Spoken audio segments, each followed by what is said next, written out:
Mereka mengira semuanya telah berakhir.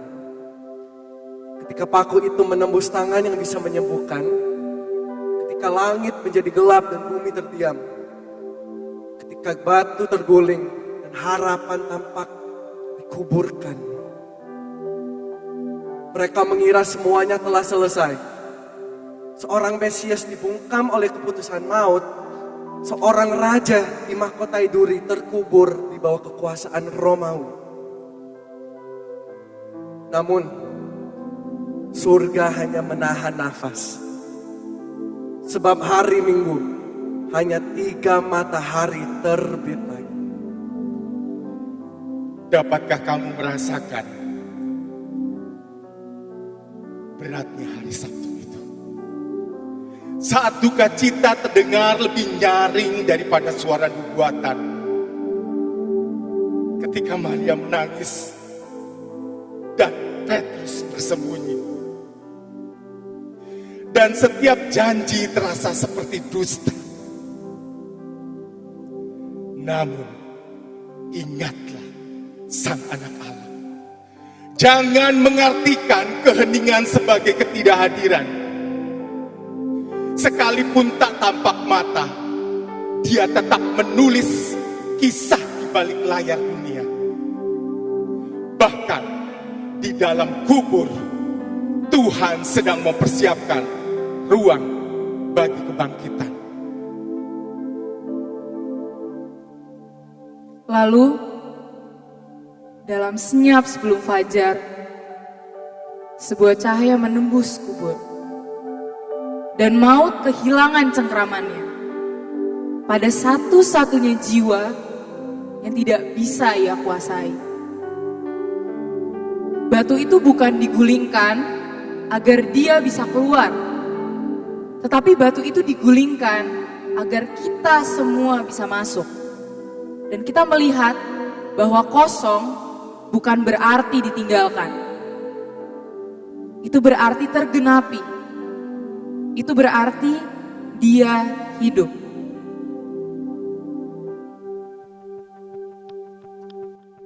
Jadi mari kita memuliakan Tuhan bersama-sama.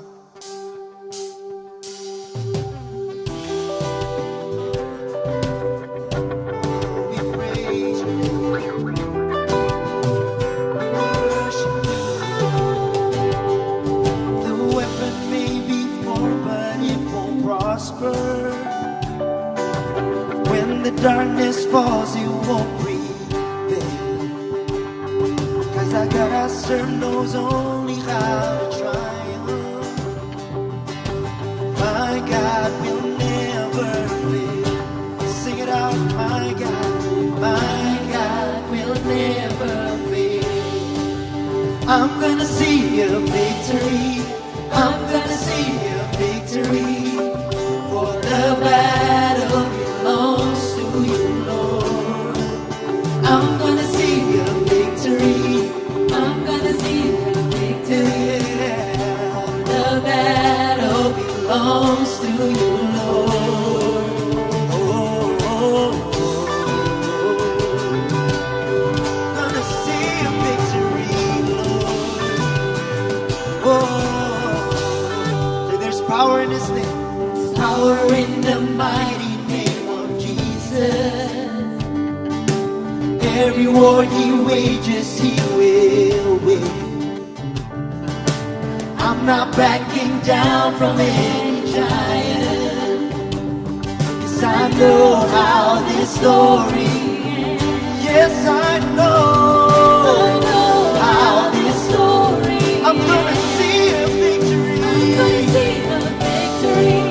I'm gonna see a victory. For the battle belongs. Belongs to you, Lord. I'm gonna see a victory. I'm gonna see a victory. For the battle belongs to you, Lord. I'm gonna see a victory. I'm gonna see a victory.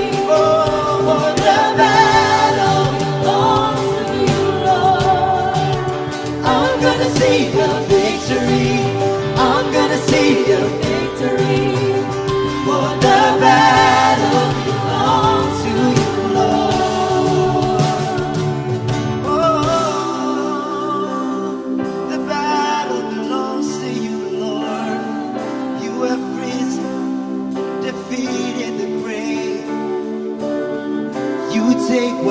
enemy meant for evil, and you turn it for good. You turn it for good.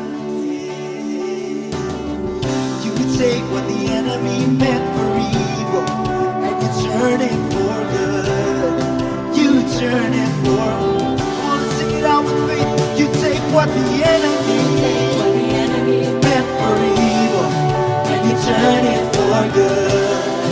You turn it for good. You take what the enemy, Lord, you take what the enemy meant for evil, and you turn it for good. You turn it for good. One more time, we sing it out. You take what the enemy meant for evil, and you turn it for good. You turn it for good. You take what the enemy meant for evil, and you turn it for good. You turn it for good. I'm gonna see the victory. Come on, sing it out. We believe, Lord. We give it all to you, Jesus. I'm gonna see. I'm gonna see. For the battle belongs to you, Lord. I'm gonna see a victory, victory. I'm gonna see a victory. For the battle belongs to you, Lord. I'm gonna see a victory. I'm gonna see a victory. Yeah. For the battle belongs to you, Lord. You take what the enemy, you take what the enemy meant for evil, and you turn it for good. You turn it for good. You take what the enemy meant for evil, and you turn it for good. You turn it for good. Oh, you take what the enemy, you take what the enemy meant for evil, and you turn it for good. You turn it for good. You take what the enemy meant for evil, and you turn it for good. You turn it for good.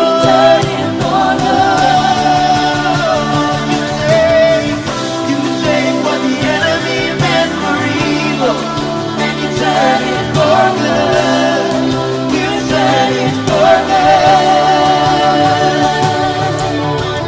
You take what the enemy meant for evil, and you turn it for good. You turn it. One more time, sing it out. You take what the enemy, yeah. You take what the enemy meant for evil, and you turn it for good. You turn it for good. You take what the enemy meant for evil, and you turn it for good. You turn it for good. You've got the biggest shout of praise. Praise your name, Lord. Praise you. Kami tinggikan Engkau, Tuhan, di tempat ini. We believe you have defeated the grave.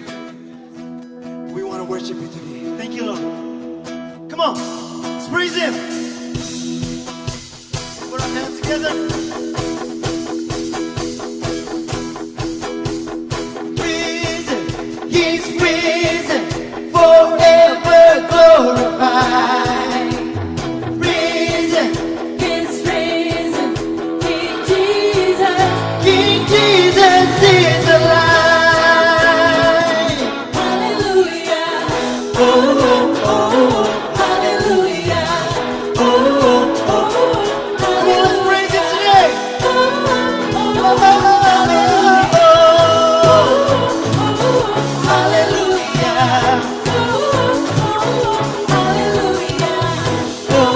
oh, hallelujah.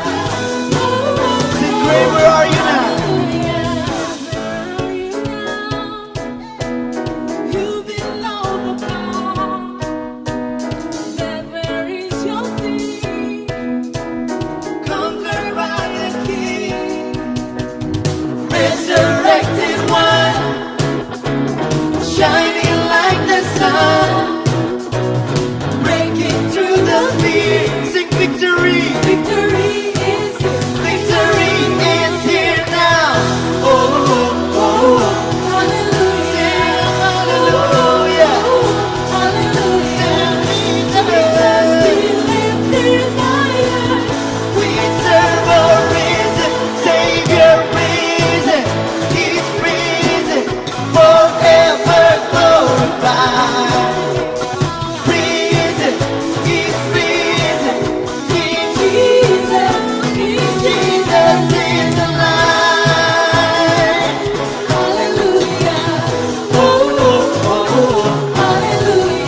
Come on, let's praise Him. Hey, risen, risen, forever glorified.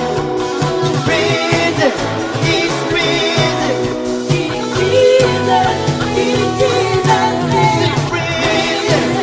He's risen, forever glorified. Risen, He's risen. King Jesus is alive. Oh, He's alive. Say it out with faith. Say the same power.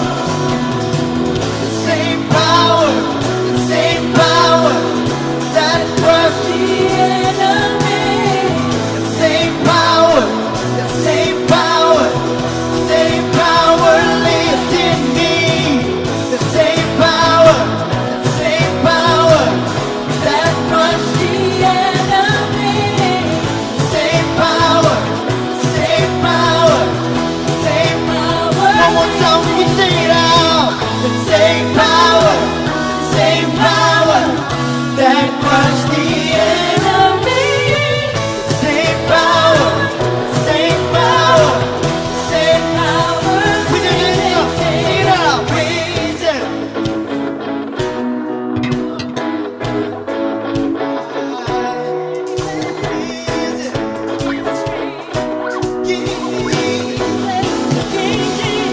Is alive. He's risen, forever glorified. Risen, He's risen. King Jesus is alive. Hallelujah. Oh, oh, oh. Hallelujah. Oh, oh, oh. Sing it out. King Jesus is alive. Praise your name, Lord.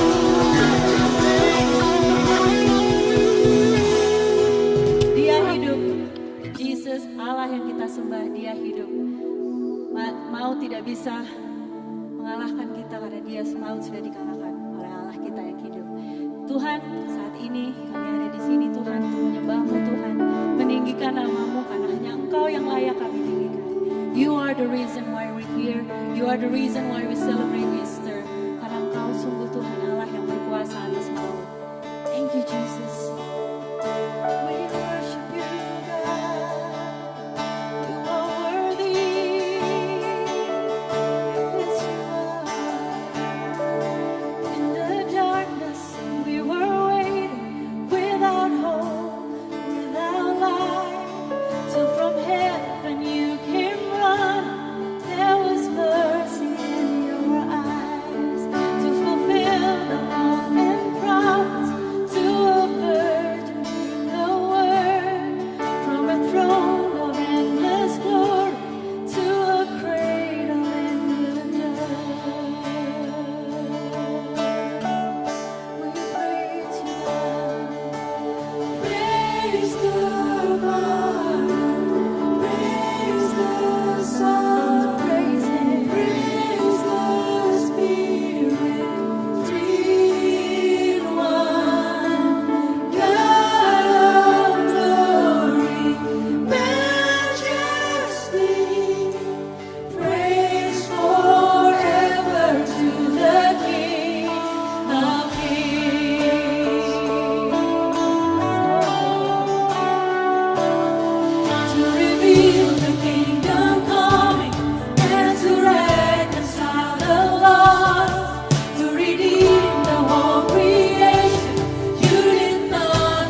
sekali Engkau Tuhan Allah kami, Tuhan Yesus Kristus dan Allah Roh Kudus. Tuhan Yesus, Engkaulah Raja di dalam kehidupan kami. Kami tidak ingin Tuhan mengalihkan pandangan-Mu kepada pandangan kami kepada sesuatu yang lain. Kami memandang kepada Engkau, kami meninggikan Engkau. Kami meninggikan Engkau, kami memuliakan Engkau. Tuhan, biarlah seluruh hati kami, pikiran kami meninggikan, memuliakan Yesus Kristus Tuhan yang kami rayakan kebangkitan pada pagi hari ini. Engkau layak menerima pujian, Engkau layak menerima kehormatan. Aku berdoa Tuhan, biar seluruh jemaat kami bisa mengarahkan mata kami kepada Engkau, Tuhan Yesus Kristus. Mari saudara, kita arahkan mata kita kepada Tuhan Yesus. Dia ada di tempat ini, Dia ada di dalam ruangan ini. Dia layak menerima pujian dan penyembahan dan pengagungan kita. Dimuliakan Engkau Tuhan, terpujilah Engkau Tuhan Yesus Kristus. Di dalam nama Tuhan Yesus, haleluya. Amin. Amin. Amin. Amin. Amin. Silakan duduk saudaraku. Selamat Paskah bagi kita semua. Kita merayakan kebangkitan Tuhan Yesus pada pagi hari ini. Itu kenapa betul-betul saya rasa kita perlu meninggikan Dia, menghormati Dia. Dialah Raja kita, Dialah Tuhan kita, saudara. Amin. Dan hari ini, the place of grace, tempat anugerah yang kita beberapa minggu ini bicarakan. Sebetulnya berbicara mengenai kubur yang kosong. Saya suka tadi apa yang dikatakan oleh Nesya.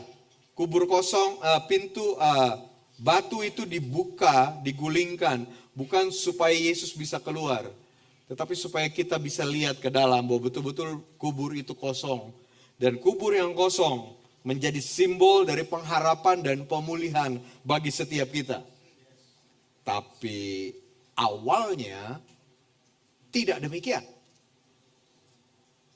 Karena kubur itu berupa gua yang digali di dalam bukit batu yang kemudian ditutup oleh batu besar. Kubur itu merupakan tempat Yesus yang mati dikuburkan. Sehingga pada awalnya ini menjadi tempat di mana tadinya murid-murid pikir Yesuslah pengharapan mereka. Yesus yang akan menjadi raja buat mereka. Tapi ternyata Yesus disalib, Yesus mati, Yesus dikubur.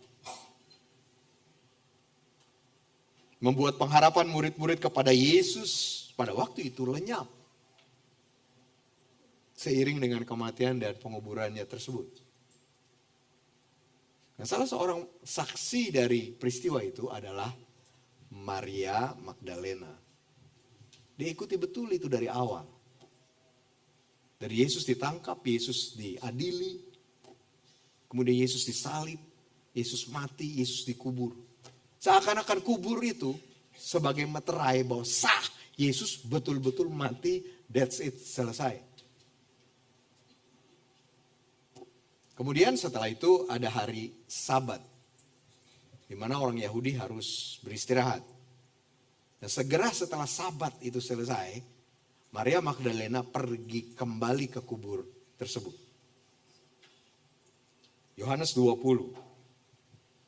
Pada hari pertama minggu itu, pagi-pagi benar ketika hari masih gelap, pergilah Maria Magdalena ke kubur itu, dan ia melihat bahwa batu penutupnya telah diambil dari kubur.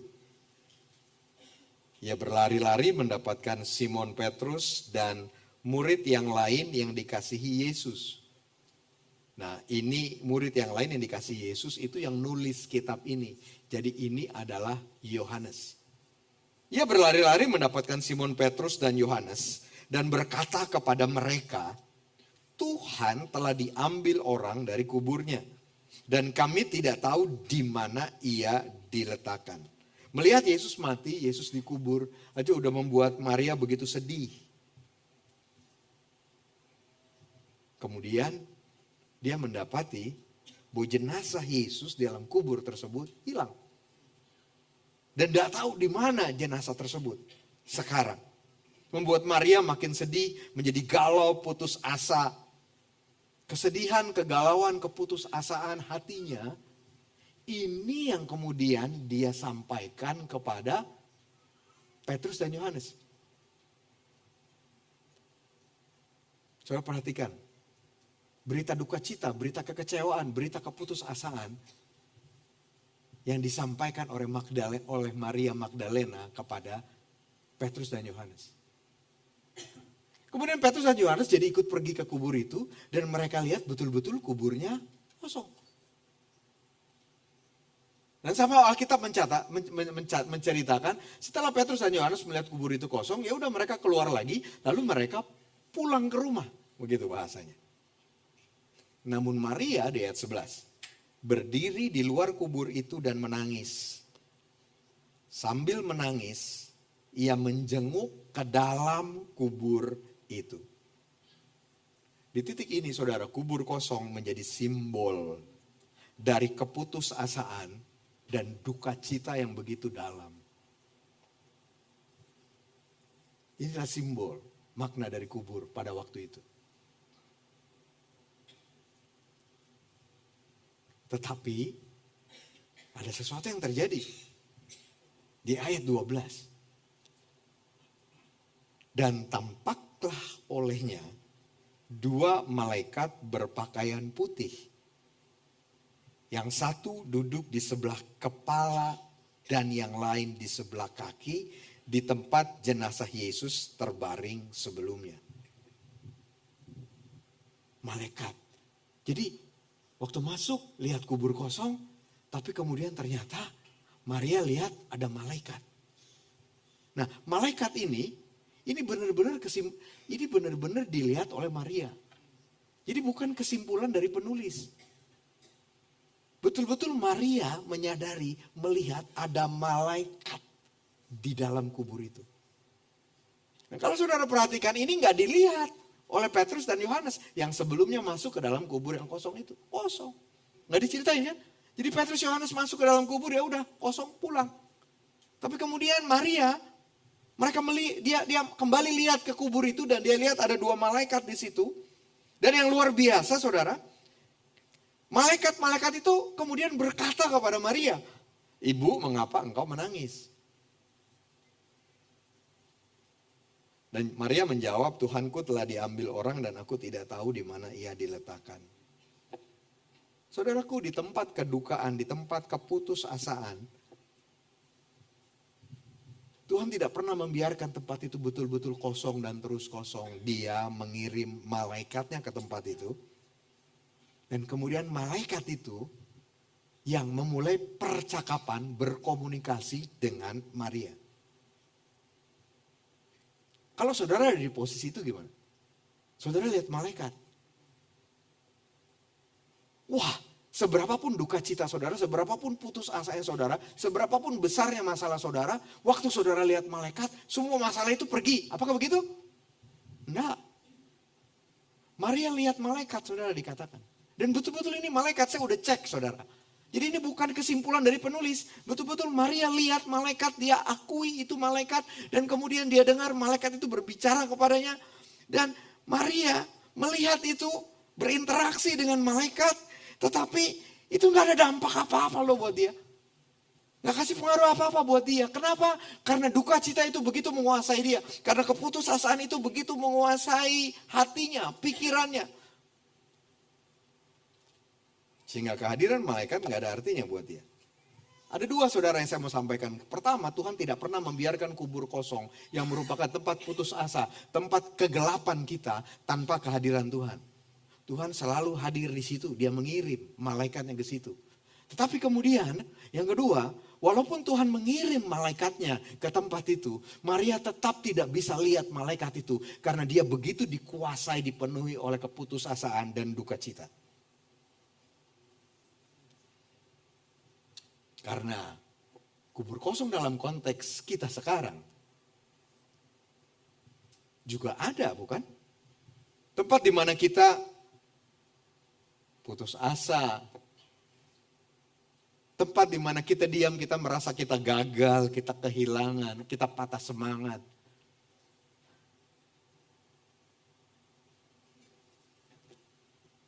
Dan Tuhan selalu hadir di tempat duka cita, di tempat putus asa kita tersebut. Melalui firman-Nya, melalui Roh Kudus-Nya, melalui kasih-Nya kepada kita. Tetapi kalau kita begitu dikuasai oleh duka cita, oleh keputusasaan, oleh keadaan tanpa pengharapan, kita tidak bisa menyadari, kita nggak bisa menerima, kita nggak bisa dengar. Bahkan mungkin kita nggak peduli dengan kehadirannya. Pernah nggak saudara di dalam situasi itu? Pernah nggak saudara ada di dalam keadaan putus asa?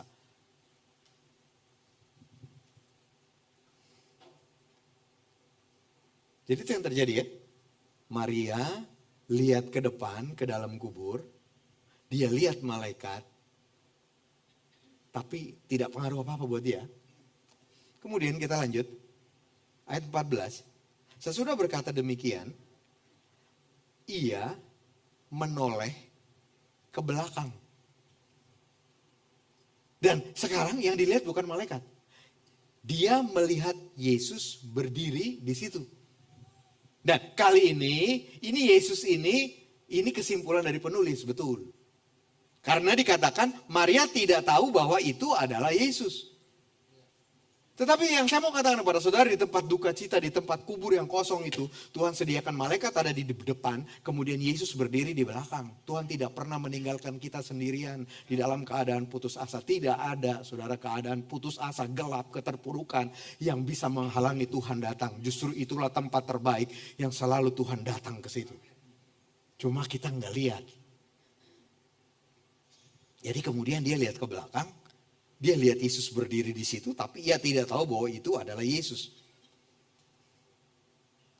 Dan kembali lagi yang luar biasa, Yesus yang memulai percakapan. Bukan Maria duluan ya. Mari kita lihat ayat 15. Kata Yesus kepadanya, "Ibu, mengapa engkau menangis? Siapa yang engkau cari?" Maria menyangka orang itu penjaga taman. Kelewatan juga gak? Menjaga taman, tamannya taman kuburan loh ini saudara. Tapi sebenarnya tidakkah ini juga memperlihatkan bahwa Yesus tampil apa adanya? Dia nggak jadi tiba-tiba bercahaya terang gitu. Kalau dia terang pasti Maria tahu kan? Jadi nggak bisa dibedain, Maria nggak bisa bedain dia antara tukang kebun dengan penjaga taman, penjaga kuburan saudara. Maria menyangka orang itu penjaga taman, lalu berkata kepadanya, "Tuan, jikalau Tuhan yang mengambil dia, katakanlah kepadaku di mana Tuhan meletakkan dia, supaya aku dapat mengambilnya."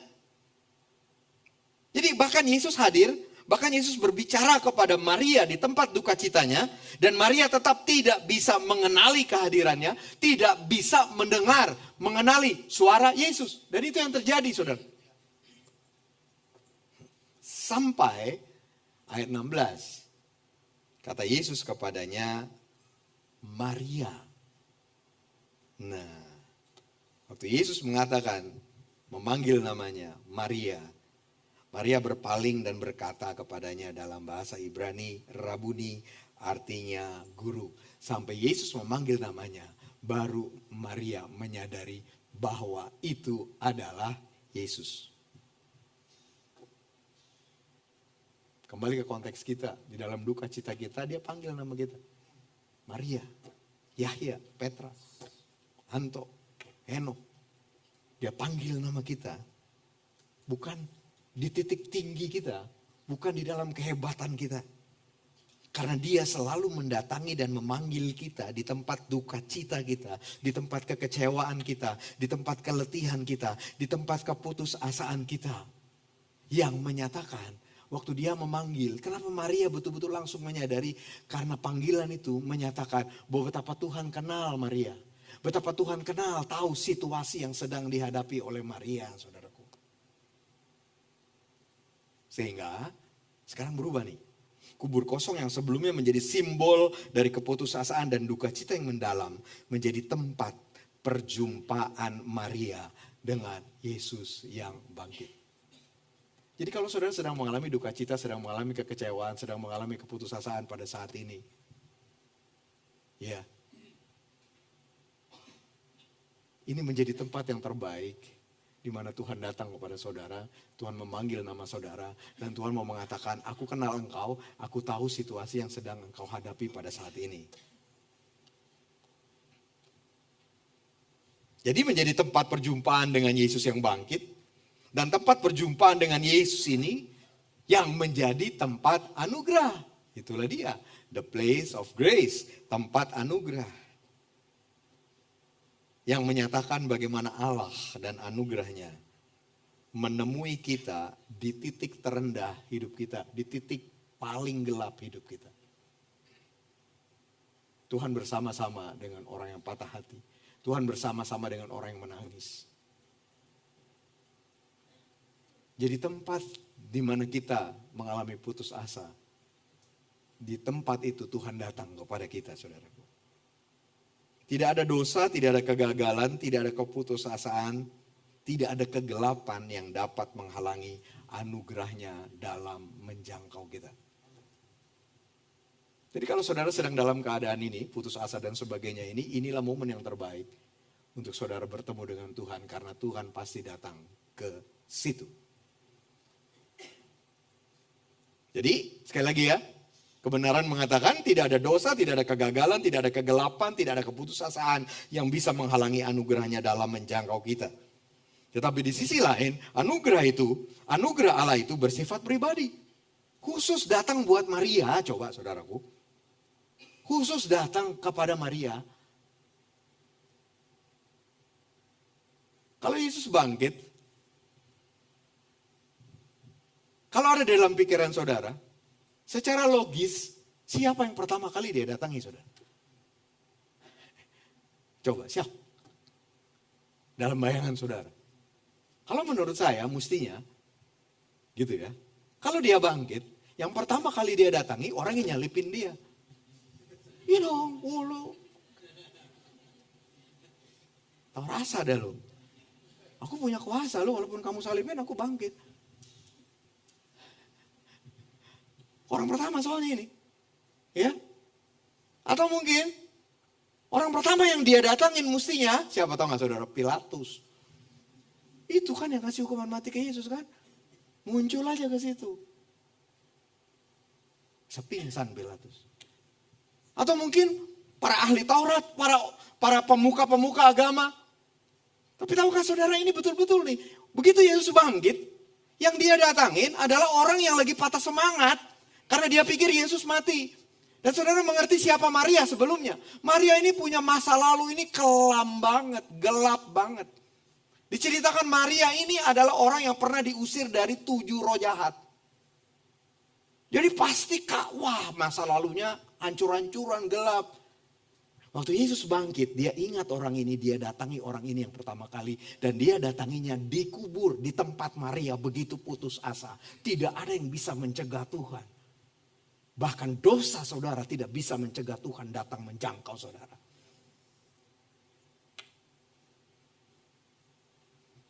Dan kembali lagi bersifat pribadi. Pribadi. Yesus mengenal kita secara dekat. Yesus memanggil kita di dalam situasi gelap, di dalam keputusasaan kita. Tentu untuk mengeluarkan kita dari situ, untuk membangkitkan iman kita, untuk memberikan pengharapan kepada kita. Ya saudaraku, Yesus bangkit, Yesus hidup, dia adalah sumber kehidupan. Dan kita tahu bahwa perjumpaan Maria dengan Yesus yang hidup di kubur kosong ini merubah Maria. Merubah loh saudara. Betul, merubah Maria. Dari orang yang duka cita menjadi penuh dengan sukacita.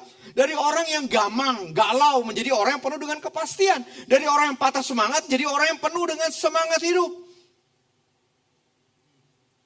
Dan kalau perjumpaan Maria dengan Yesus merubah hidup Maria, saya pastikan 100% kalau saudara berjumpa dengan Yesus, Tuhan akan merubah hidup saudara. Cuma kita izinkan atau enggak? Amin, saudaraku. Sebagaimana dia merubah Maria, dia merubah saudara. Jadi di tempat anugerah itu ada perubahan hidup. Karena Tuhan kita hidup. Izinkan Tuhan merubah hidup saudara. Izinkan Tuhan merubah emosi saudara. Izinkan Tuhan merubah masa lalu saudara. Mungkin bagi sebagian dari kita punya masa lalu yang luar biasa hancurnya. Tidak apa-apa saudara. Itu tempat terbaik Tuhan datangi saudara. Waktu saudara ketemu dengan Tuhan, Tuhan akan melupakan masa lalu saudara dan memberikan hari depan yang penuh dengan pengharapan buat saudara kok.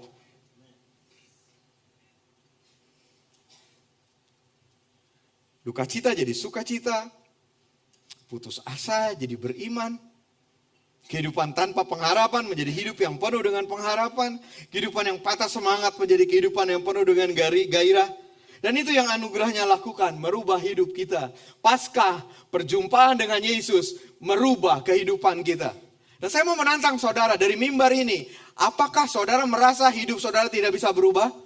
Kalau hidup saudara tidak bisa berubah, kebangkitan Yesus berarti tidak punya kuasa untuk melakukannya. Dan saya mau katakan, dia yang bangkit dari kematian, dia punya kuasa. Bukan punya kuasa, dia datangi saudara di dalam keterpurukan saudara, di dalam kegelapan saudara, di dalam kehancuran saudara. Dan dia merubah hidup saudara.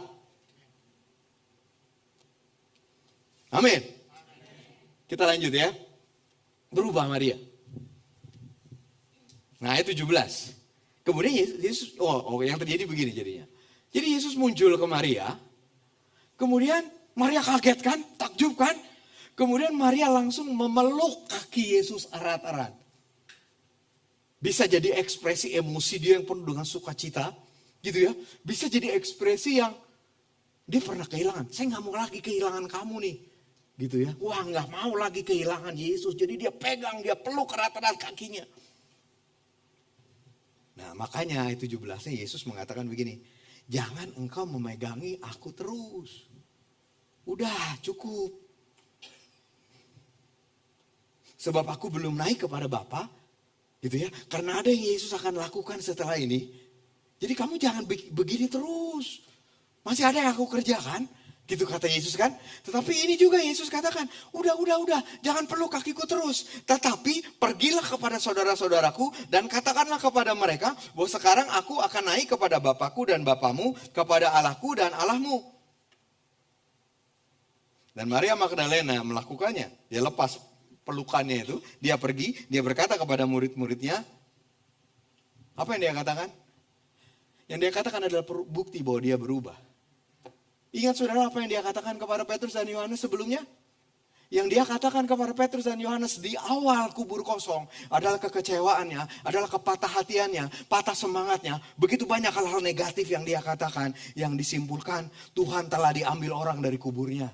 Tetapi setelah dia bertemu Yesus, dia berubah. Dan message yang dia sampaikan kepada orang yang sama, kepada murid yang sama adalah aku telah melihat Tuhan. Dan saya percaya ini yang Tuhan mau lakukan bagi saudara. Apa message hidup saudara? Apa yang keluar dari kata-kata saudara selama ini? Apakah kata-kata negatif, kata-kata putus asa, kata-kata kekecewaan mengenai hidup saudara, mengenai pasangan saudara, mengenai anak saudara, mengenai orang tua saudara, mengenai pekerjaan saudara, mengenai apapun juga. Tuh izinkan Tuhan bertemu dengan saudara di titik duka cita, keterpurukan saudara. Dan izinkan Tuhan merubah hidup saudara dan merubah pengakuan saudara, kesaksian saudara. Bukan lagi Tuhan telah diambil orang dari kubur, tapi aku telah mengalami Tuhan. Jadi saudaraku, kubur kosong yang adalah tempat anugerah, kemudian berubah menjadi tempat pengutusan. Anugerah tidak berhenti pada perjumpaan pribadi yang mengubah kita. Waktu kita mengalami anugerah Tuhan, gak cuma kita berubah, betul kita berubah. Tetapi anugerah Tuhan melakukan lebih lagi daripada cuma sekedar membuat kita berubah. Lebih dari sekedar membuat kita tahu kita punya masa depan sekarang. Lebih dari sekedar kita tahu kita punya energi sekarang. Tetapi anugerah Tuhan terus menjadi tempat pengutusan. Mengutus kita untuk memberitakan berita anugerah yang kita alami itu kepada orang lain. Ini yang anugerah Tuhan lakukan di dalam hidup saudara. Saya mau mengatakan kepada saudara, tempat anugerah adalah tempat yang bisa menerima keputusasaan saudara.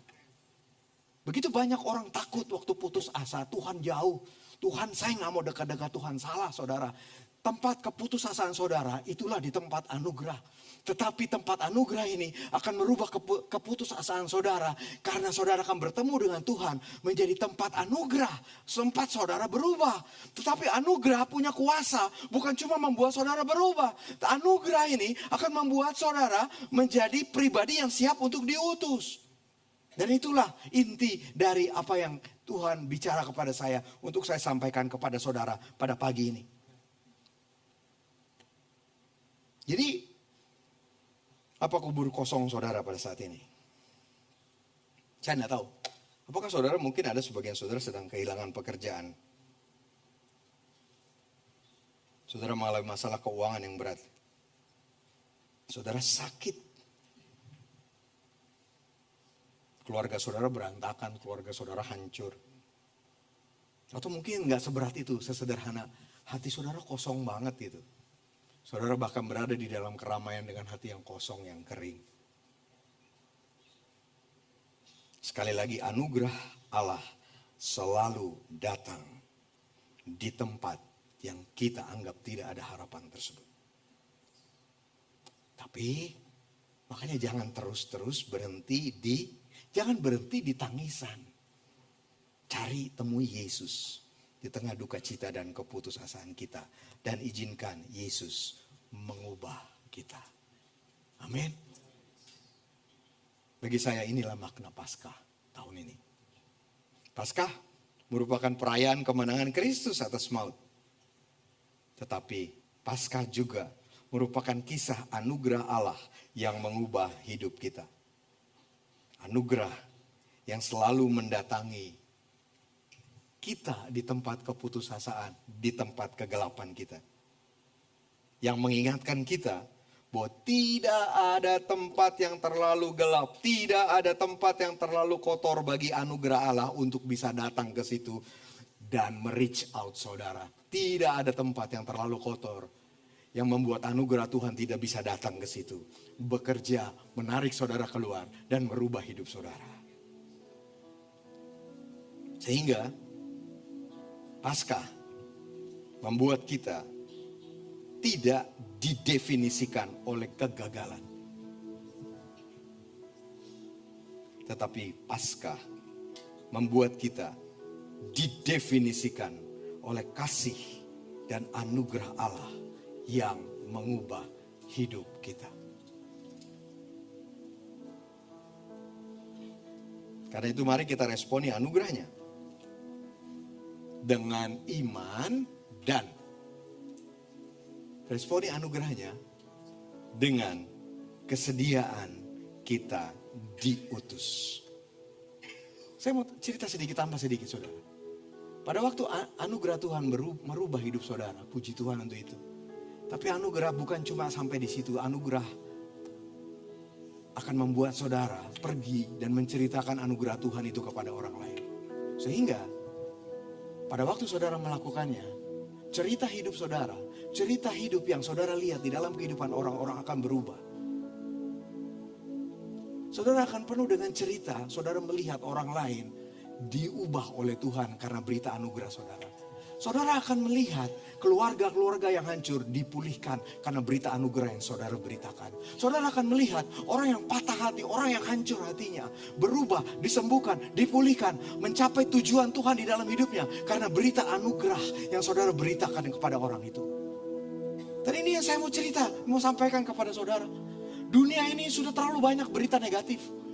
Saudara lihat YouTube, saudara lihat sosial media. Begitu banyak berita negatif yang saudara dengar, yang saudara lihat. Walaupun saya tahu juga pasti ada berita yang baik, ada berita yang positif. Tetapi izinkan pada pagi hari ini kebangkitan Yesus membuat saudara mengalami, membuat saudara melihat cerita Tuhan di dalam kehidupan orang lain. Saudara, ini adalah pengalaman yang luar biasa. Pengalaman luar biasa saya sebagai pribadi adalah waktu saya bertemu dengan Yesus. Pada waktu saya menyerahkan hidup saya kepada Yesus. Pengalaman pribadi kedua saya yang luar biasa adalah pada waktu saya menerima baptisan Roh Kudus, waktu saya berbahasa roh. Saya mau beritahu kepada saudara, pengalaman luar biasa yang ketiga, yang sampai sekarang saya terus alami, adalah waktu saya melihat orang berubah melalui pemberitaan anugerah yang saya sampaikan. Karena saya tahu bukan saya yang merubah, tapi Tuhan yang membela pemberitaannya itu. Dan inilah yang Tuhan panggil bagi setiap kita lakukan. Cukup lihat orang hancur. Cukup untuk mengatakan, wah dia itu kasihan ya. Roh jahat menghancurkan dia. Cukup saudara. Wah dia itu kacau lah. Ada roh-roh jahat di dalam hidupnya. Hidupnya hancur, keluarganya hancur. Saudara, Tuhan beri kita anugerah untuk kita melihat orang-orang tersebut berubah melalui kuasa Injil, kuasa kebangkitannya. Dan Tuhan mau kita menjadi sarana itu, alat itu. Andai kata kita melakukannya, ayo bersedia diutus, cerita kepada orang lain bahwa anugerah Tuhan bisa memulihkan keluargamu, bahwa anugerah Tuhan nggak peduli kamu punya orang tua, kamu punya kakek nenek, dukun apalagi wah main kuasa kegelapan sehingga kamu kena nih, kamu jadi akibatnya karena orang tua kamu, karena kakek nenek kamu. Tidak peduli, Tuhan tetap bisa bebaskan kamu kok. Beritakan anugerah Tuhan dan kita akan lihat bahwa ternyata kuasa yang begitu mengikat dia di masa-masa lalu, karena pengaruh orang tuanya, Yesus datang, Yesus melepaskan, Yesus membebaskan. Dan tidakkah itu memberi semangat kepada saudara? Saya lihat, saya alami. Anak dukun jadi orang yang melayani Tuhan, orang yang penuh dengan sukacita. Anak dukun bisa dibebaskan kok saudara. Berhenti, yuk putusin. Berhenti lihat yang jelek-jelek begitu. Walaupun itu akan tetap ada. Biarkan anugerah Tuhan merubah kita. Biarkan anugerah Tuhan membuat kita penuh dengan pengalaman. Wow, si Adi ubah oleh Tuhan. Wow, keluarganya dipulihkan oleh Tuhan. Wow, dia dibebaskan oleh Tuhan. Wow, Tuhan memerdekakan dia. Dan itulah yang Tuhan panggil untuk saudara dan saya lakukan. Amin. Seperti respons Yesaya. Yesaya 6 ayat 8. Yesaya mengatakan begini. Lalu aku mendengar suara Tuhan berkata, siapakah yang akan kuutus? Dan siapakah yang mau pergi untuk aku? Saudara, untuk dunia berubah, tidak cukup cuma doa doang. Untuk dunia saudara lihat berubah. Pada waktu saudara berani melakukan seperti apa yang Yesaya katakan. Ini aku, utuslah aku. Sehingga tempat anugerah, betul, awalnya adalah tempat keputusasaan. Tetapi tidak berhenti di situ. Tempat anugerah adalah tempat kita bertemu Yesus dan kita berubah. Tapi juga tidak berhenti di situ. Tempat anugerah adalah tempat kita bersedia diutus dan memberitakan anugerah Tuhan itu kepada orang lain.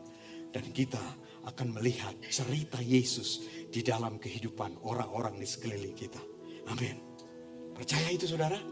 Mau itu terjadi? Dan Tuhan, aku berdoa biar gereja ini menjadi tempat kami memberitakan anugerah Tuhan. Sehingga yang kami lihat, yang kami beritakan adalah pekerjaan Tuhan yang luar biasa di dalam kehidupan orang-orang. Yang kelihatannya mustahil berubah, kelihatannya mustahil dimenangkan. Tapi kuasamu memenangkan mereka, kuasamu merubah mereka. Karena kami, bukan karena kami, tapi paling tidak karena kami berani, bersedia memberitakan berita anugerah itu kepada orang lain di dalam nama Tuhan Yesus. Mari bangkit berdiri saudara. Tuhan, aku berdoa jika ada kuasa kegelapan yang menghancurkan hidup setiap kami pada saat ini. Aku patahkan kuasa itu. Aku katakan ada kemerdekaan Tuhan. Aku katakan ada kuasa Tuhan, ada kekuatan Tuhan yang datang. Tuhan, aku berdoa jika ada orang yang sedang mengalami keterpurukan pada saat ini. Tuhan, Engkau Tuhan yang menjamah, yang masuk ke dalam hidupnya dan menarik dia keluar. Ayo saudara, keluar dari kegelapan saudara. Keluar dari keputusasaan saudara. Temui Yesus, bersedia diubah oleh Yesus. Jika itu saudara, saudara percaya Tuhan merubah saudara. Tuhan mau memberi masa depan yang baru buat saudara. Memberi kehidupan yang penuh dengan pengharapan buat saudara. Kalau itu saudara, kalau saudara selama ini melihat diri saudara begitu sial, begitu jelek, begitu no. Tuhan cuma mengizinkan membawa saudara ke dalam situasi di mana Tuhan bisa reach out saudara. Dan Tuhan, aku berdoa Engkau menerangi mata kami Tuhan. Untuk kami bertemu Tuhan. Dan kami mengalami perubahan Injil lakukan. Yang Injil lakukan, kebangkitan Yesus lakukan buat kami. Bahkan aku berdoa mungkin ada sebagian saudara yang udah putus asa dengan hidup saudara. Tuhan mau melakukan mujizat buat saudara. Kuasa kebangkitannya sanggup merubah hidup saudara. Semua kepala mohon ditundukkan. Tapi izinkan saya dengan segala kerendahan hati, hanya untuk saudara dengan Tuhan saja. Saudara mau menyatakan kepada Tuhan, aku ada di tempat keputusasaan, aku ada di tempat kekecewaan. Tapi terima kasih Tuhan ada ternyata di tempat kekecewaanku itu. Dan Tuhan mendatangi aku, Tuhan menyebut namaku, Tuhan mengenal aku, Tuhan mengenal situasiku, dan Tuhan memanggil aku keluar, dan Tuhan mau merubah keadaanku. Aku percaya Tuhan, aku mau meresponi Engkau Tuhan. Jika itu saudara, taruh tangan saudara di dada saudara, biar hanya Tuhan dan saudara yang lihat. Tuhan, aku berdoa untuk setiap orang yang menaruh tangannya di dadanya. Tuhan, sebagaimana Engkau datang kepada Maria dan mengubah hidup Maria, Engkau datang dalam kehidupan mereka, di dalam kehidupan saudara-saudaraku ini dan mengubah hidup saudaraku. Aku berdoa dan percaya ada kehidupan Tuhan yang datang kepada mereka. Aku berdoa ada terang Tuhan yang datang kepada mereka. Aku berdoa ada kuasa Tuhan yang bekerja di dalam hidup mereka. Di dalam nama Yesus, di dalam nama Yesus, di dalam nama Yesus. Dan mulai hari ini, sekali lagi saudara dengar, saudara tidak didefinisikan oleh kegagalan saudara. Saudara mulai hari ini didefinisikan oleh kasih Tuhan, oleh anugerah Tuhan di dalam hidup saudara. Bertumbuhlah saudara, majulah saudara, karena masa depan yang penuh dengan pengharapan dari kasih Tuhan, dari anugerah Tuhan bekerja di dalam hidup saudara, di dalam nama Tuhan Yesus. Dan Tuhan, aku berdoa bagi kami yang capek lihat orang lain sial, orang lain mengalami pekerjaan dari roh jahat, orang lain celaka, orang lain diikuti roh jahat. Kami capek lihat itu. Tuhan, pakai kami Tuhan. Kami bersedia diutus untuk memberitakan berita anugerah itu kepada mereka. Dan aku percaya mulai sekarang gereja, kalau saudara dengar, gereja Every Nation Kuningan mulai sekarang. Apa yang akan saudara lihat pada waktu engkau memberitakan berita anugerah kepada orang lain, yang akan kau lihat adalah cerita Tuhan di dalam kehidupan orang lain tersebut. Cerita Tuhan yang menyelamatkan, cerita Tuhan yang memerdekakan, cerita Tuhan yang mengubah orang lain di dalam nama Tuhan Yesus. Di dalam nama Tuhan Yesus. Terima kasih Tuhan, segala kemuliaan kami berikan kepada Engkau. Kami mau merayakan kebangkitan-Mu, kami merayakan kekuatan-Mu, merayakan kuasa-Mu di dalam nama Tuhan Yesus. He is risen. Ayo, mari kita puji Tuhan. Come on, let's celebrate Him.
Resurrected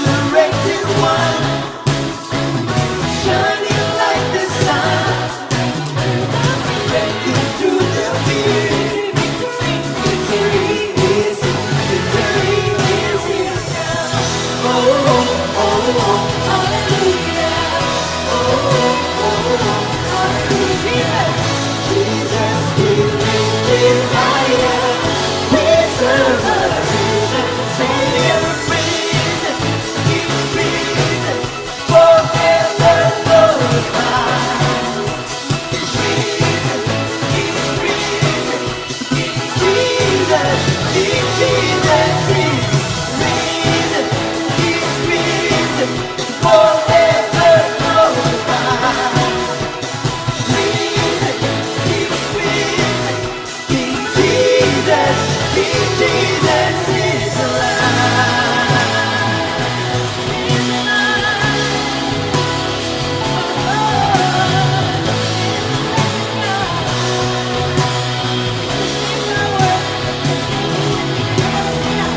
Same power that crushed the enemy. Same power lives in me. Same power that crushed the enemy.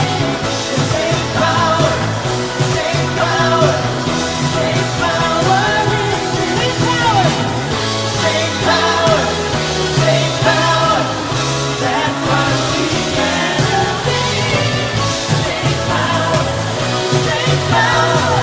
Same power lives in me. He's risen.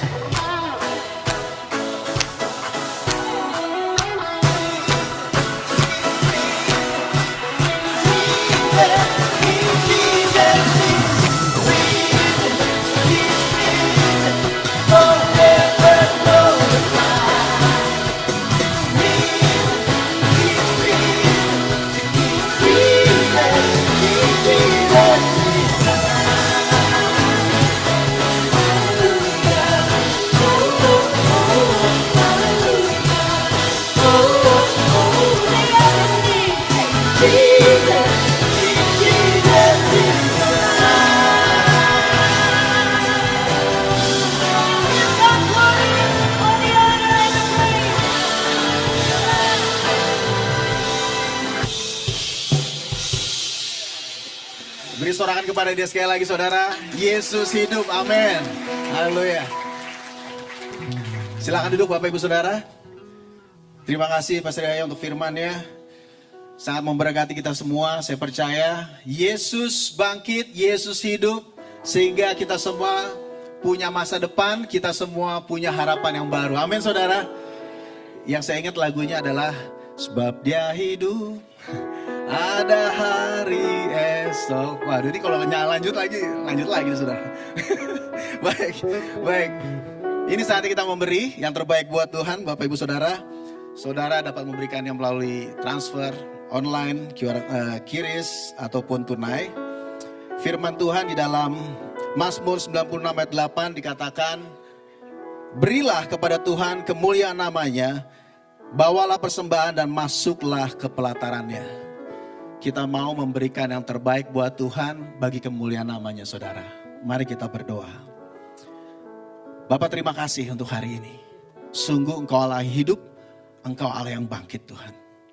Tuhan biarlah melalui persembahan ini, kami semua memuliakan Engkau, menghormati Engkau. Sebagai respon kami tahu bahwa segala sesuatunya adalah milik-Mu Tuhan. Engkau sudah menyelamatkan kami. Kami mau bersyukur Tuhan. Berkati persembahan ini, kuduskan. Biar menjadi kelebaran bagi kerajaan-Mu Tuhan. Biarlah melalui persembahan ini juga Tuhan, nama-Mu dimuliakan. Berita Injil disebarkan Tuhan. Terima kasih Bapa. Di dalam nama Yesus. Amin. Bapak Saudara, ada dua pengumuman pada hari ini. Yang pertama adalah Vacation Bible School yang akan diadakan bulan Juni nanti. Untuk itu kita akan lihat videonya.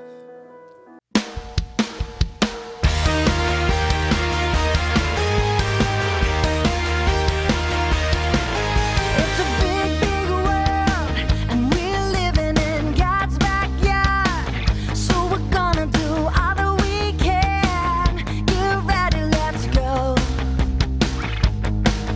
Get on your feet and look for new opportunities to serve your friends and family.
seru banget ya. Saudara bisa bayangkan 3 hari mereka akan penuh dengan fun gitu ya. Event yang fun tapi juga full of faith saudara. Amin.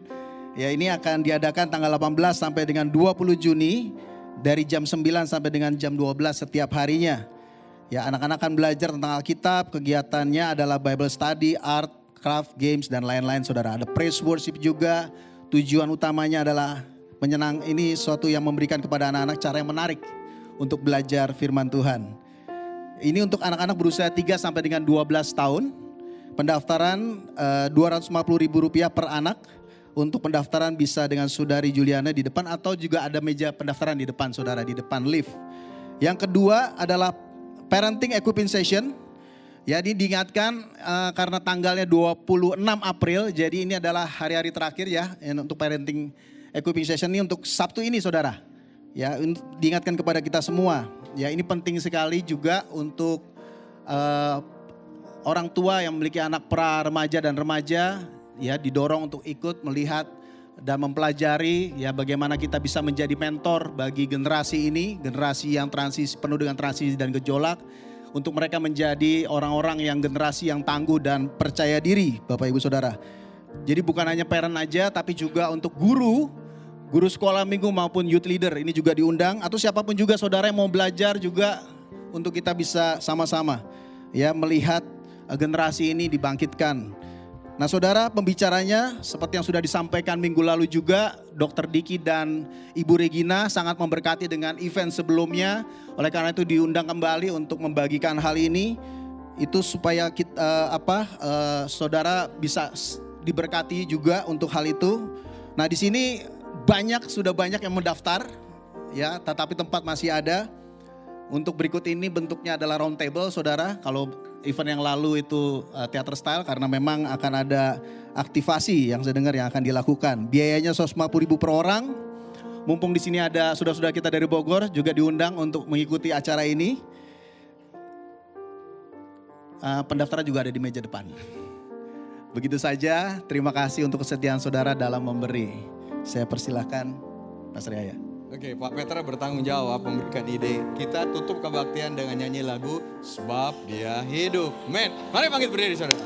Biar ini jadi pengakuan iman kita sebelum kita bubar, sebelum kita kembali ke dunia kita. Sebab Dia hidup, ada hari esok. Ayo, mari. Ayo. Ada hari esok, sebab Dia hidup.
Biarlah kuasa kebangkitan-Mu bekerja di dalam kehidupan setiap kami.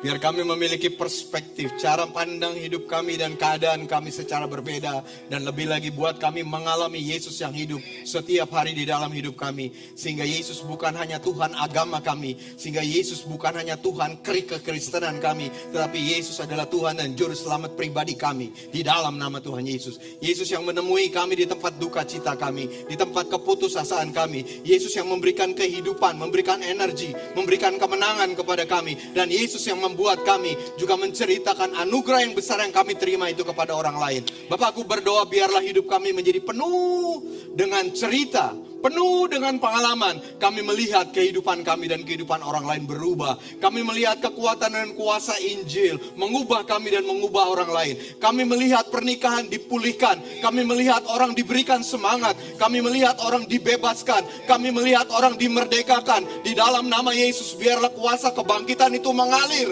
di dalam kehidupan setiap kami dan keluarga kami. Di dalam nama Tuhan Yesus. Tuhan, aku mengurapi setiap kami, Tuhan. Tuhan, aku mengimpartasikan kehidupan breakthrough yang dari kebangkitan Tuhan dalam kehidupan setiap kami. Di dalam nama Yesus, terima saudara kekuatan Tuhan. Terima kuasa kebangkitan Tuhan. Bagi hidupmu, bagi keluargamu, dan bagi orang-orang di sekitarmu. Dan biarlah hidupmu menjadi hidup yang penuh dengan perubahan Tuhan di dalam hidup saudara. Biarlah hidupmu menjadi hidup yang penuh dengan saudara melihat orang lain berubah.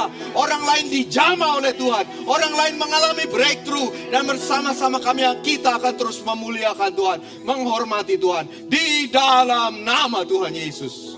Kasih karunia dari Allah Bapa, damai sejahtera dari Tuhan Yesus Kristus, persekutuan, kekuatan dan penghiburan dari Roh Kudus menyertai saudara-saudaraku sekalian. Diberkatilah saudara, diberkatilah keluarga saudara, diberkatilah apapun yang saudara lakukan yang sesuai dengan kehendak Tuhan. Tuhan Yesus memberkati saudara di dalam nama Tuhan Yesus. Amin. Amin, amin, amin. Selamat Paskah, Tuhan Yesus memberkati saudara. Risen, He's risen, forever glorified.